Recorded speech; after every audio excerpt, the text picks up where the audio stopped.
Alright, I'm a couple days late on this, probably almost a week late when this comes out, but better late than never. So, Brave Frontier Exvius is now back as an offline game. So, if you didn't watch the Nintendo Direct, which I imagine you probably know what happened in there, Kingdom Hearts 4, we finally got footage for it. It's coming to Switch 2. I still don't know why they decided to show footage of Kingdom Hearts 4 at a Nintendo thing, but whatever. We finally have we finally have something for that. Anyways, we're not talking about Kingdom Hearts 4. We're gonna talk about something better. So something better, but something else. So if you guys don't remember, Brave Frontier. Wow, dude. Final Fantasy Brave Exvius was essentially a Brave Frontier, not knockoff, but like it felt like Brave Frontier, but just like with Final Fantasy characters. That game got shut down like a couple years ago, and a lot of people wanted the game to be used as like something else because the game had a lot of lore, it had like a brand new cast of characters, and when it shut down, that was it. You couldn't go back and play it because they shut off the servers, whatever, whatever. So now they've remade the game essentially, but it's offline. It's going to be on Switch, PC, and all the other consoles. And I think this is really good. This could possibly inspire other companies to do something like this because imagine a world to where this game does numbers and companies like uh Games, the company that made Dragalia Lost and World Flipper, think, wait a minute. So you're telling me if we essentially make our game and we put it on consoles, people will buy it because this one did numbers. So maybe if we also do this, we can have people buy this game as well. Since I'm not gonna lie, if a Games said basically they're gonna make Dragalia Lost like how they're doing this game, I would buy it full price. I don't care because Dragalia Lost was a really good game that should not have been shut down the way it did. Or if it was shut down, they should have just had the servers offline. But no, they didn't do it. They said, "All right, guys, we're flipping the switch. Thanks for playing, but we're done." Same thing with Final Fantasy Opera Omnia. I still do not understand why they closed the servers for that game. They could have just had it. They could have just left it offline, and people would have still been playing it. I would have, even though there probably wouldn't have been anything else in there. But that's besides the point. Anyways, so yeah, this is happening. I'm excited. I already have the game pre-ordered. Like in my thing when it comes out. I'm probably gonna buy it day one because it looks that good.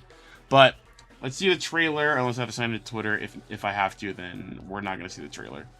All right, cool. All right, let's see this trailer so you guys can see what I'm talking about. Final Fantasy in HD 2D.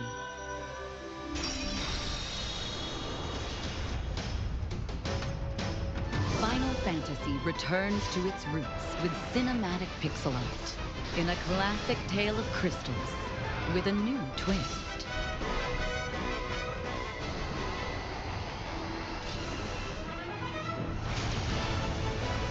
Final Fantasy Resonance.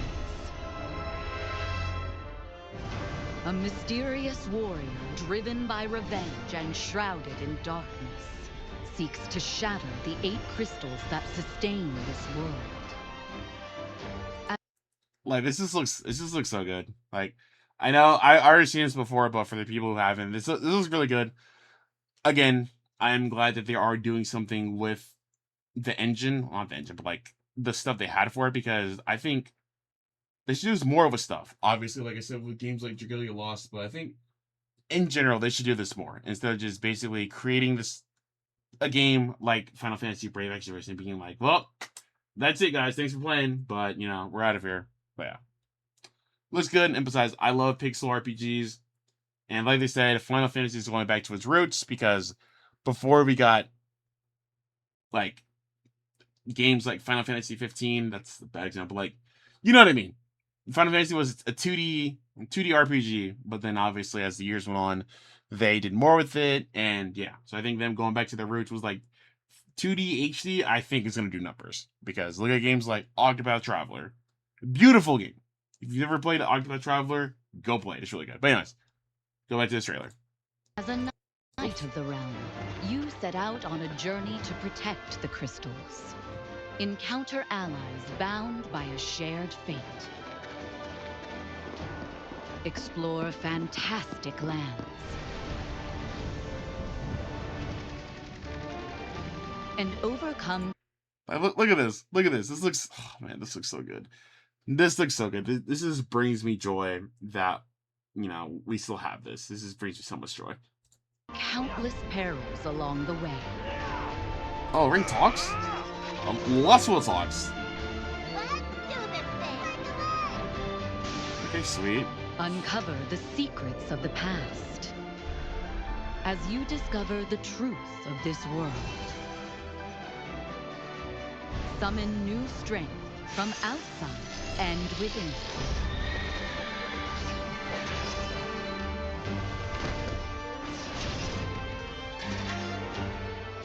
Final Fantasy Resonance, coming October 22nd, 2026.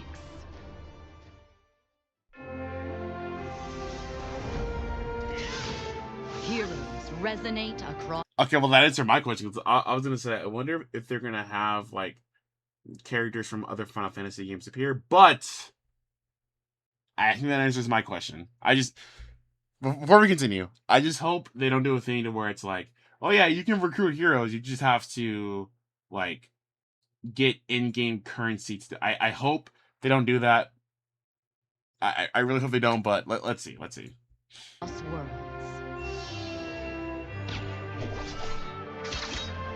Wait, whoa. Is that Bart's? Is that my boy Bart's? That's Bart's. Okay, wait. They're like spirits. Interesting.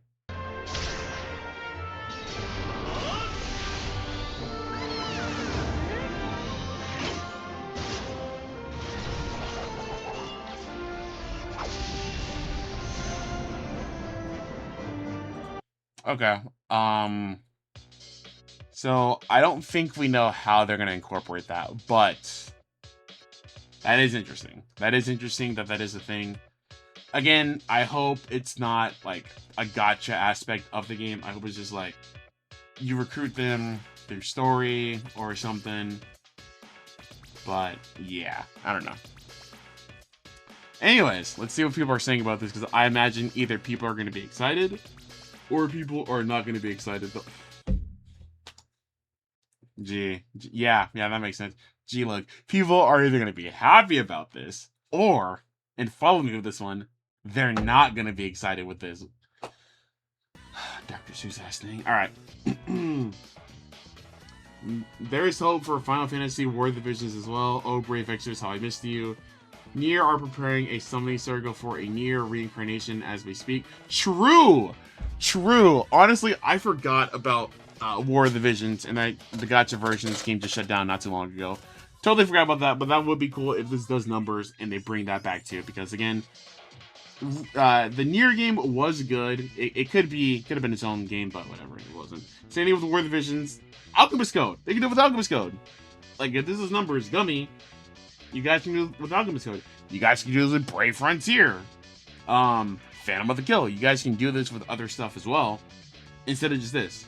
But, yeah. Dissidia, Armamia 2, Pray My Brothers, yes. Again, like I said in the beginning, I would kill for a full price, well, not full price, but like, basically a Dissidia game offline, and just playing through Final Fantasy like that. I don't know what I would do for that.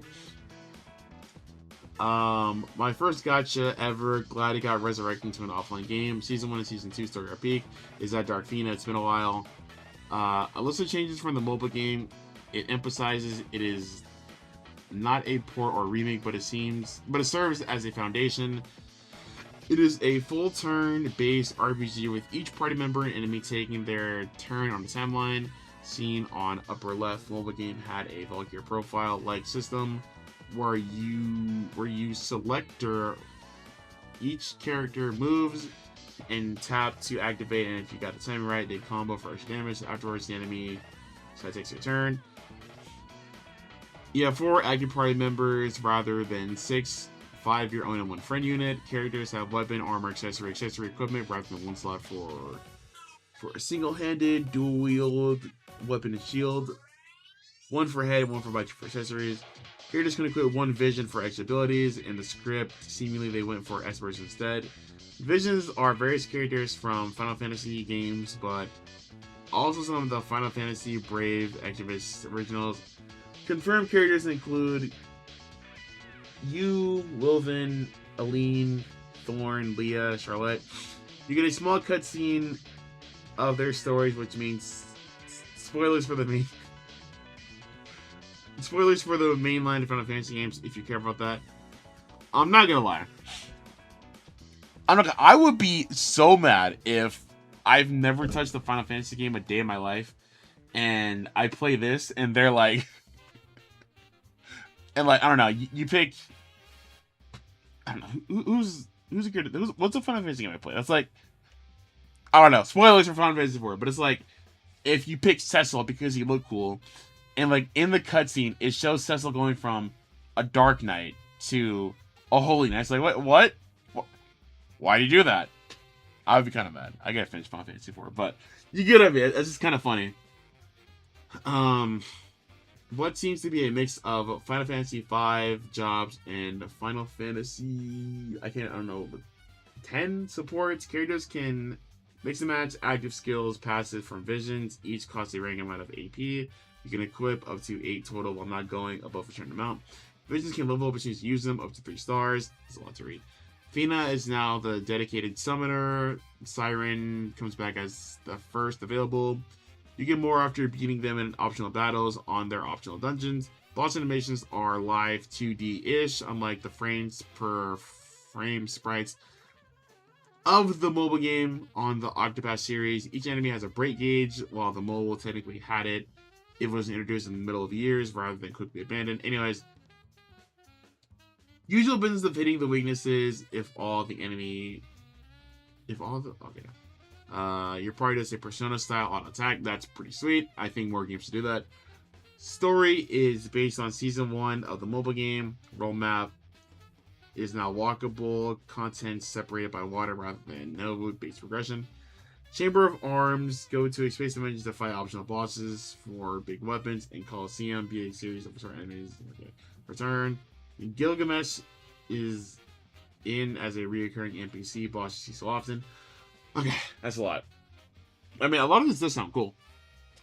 Since Brave Exvius did have a lot of really cool ideas. Like, the idea of Chamber of Arms was really cool, because that's where you go to fight optional bosses and stuff. So it's really cool. I am glad that they are just taking a lot of the stuff that they built on from the mobile game and just porting it to the new game. I think that's really sweet. I still do wonder if this is going to be... Well, I think you got to pay money for this. So I imagine everything whatever they're going to have on here should just be in there the second this game comes out. But I have a feeling it's probably not. And they might sell it to us as DLC. But I guess we'll have to wait and see. But yeah. To wrap up, Final Fantasy Brave Exvius, long name, is coming back as an offline game. Full price, I think it's like $50. Yeah. You know, I would prefer not to pay $50 for this, but to support the cause of mobile games that are like console games, I'll buy it. But I'm not going to have a great time while doing it. Are you going to check this out when this comes out? Do you think whatever the price for this is too much? And do you also think that if this game does well enough, other companies might think, hey, maybe we should also do this so we can get more money for something that we built instead of just shutting it down and not getting money for it? Definitely let me know, and see you guys in the next one.